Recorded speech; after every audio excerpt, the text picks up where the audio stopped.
Hi friends. மேகம் கருக்குது, மழை வர பாக்குது, வீசி அடிக்குது காத்து காத்து மழை காத்து.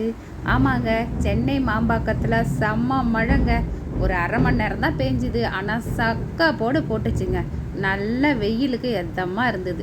இந்த குழு மழைக்கு ஒரு சூப்பரான டிப்ஸ் பண்ணிடலாமா? வாங்க வீடியோக்குள்ளே போகலாம். முருங்கைக்கீரையை வச்சு தாங்க இன்றைக்கி ஒரு டிப்ஸ் பண்ண போகிறேன். முருங்கைக்கீரையை மிக்ஸி ஜாரில் போட்டு கொஞ்சமாக தண்ணி ஊற்றி அரைச்சி அதை அப்படியே தோசை மாவில் கலந்து நல்லா கிண்டி விட்டோன்னா முடக்கத்தான் மாவு மாதிரி சூப்பராக வந்துடும். இது கூடவே ஒரு டீஸ்பூன் மிளகு, ஒரு டீஸ்பூன் சீரகத்தை அப்படியே இடிக்கல்லில் போட்டு நங்குன்னு 4 குத்தி அதை அப்படியே எடுத்து அந்த மாவில் போட்டு நல்லா கிண்டி தோசை ஊற்றினோன்னா செம்ம டேஸ்ட்டாக இருக்குங்க. நம்ம வீட்டு குட்டீஸாக இருக்கட்டும், பல்லு போன பாட்டியாக இருக்கட்டும், முருங்கைக்கீரை சாப்பிட்ணுன்னா கஷ்டம் தானே. அதே நம்ம இந்த மாதிரி தோசை பண்ணி கொடுத்தோன்னா நல்ல ஹெல்த்தியாக இருக்கும். முருங்கைக்கீரையில் எவ்வளோ சத்து இருக்குங்கிறது உங்கள் எல்லாருக்குமே ஏற்கனவே தெரியும். அதனால தான் நான் முருங்கைக்கீரை தோசை இன்றைக்கி செய்கிறத போட்டு காட்டுறேன். இந்த மாதிரி நீங்களும் செஞ்சு பாருங்கள்.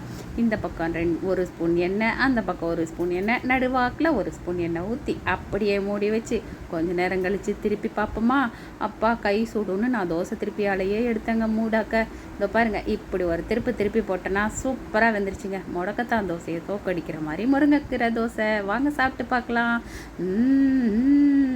சுட சுட சுட தோசை சாப்பிட்டு பார்க்கலாமா? செம்மையாக இருக்குங்க. ஓகே ஃப்ரெண்ட்ஸ், நீங்களே இது மாதிரி ட்ரை பண்ணுங்கள். பாய்.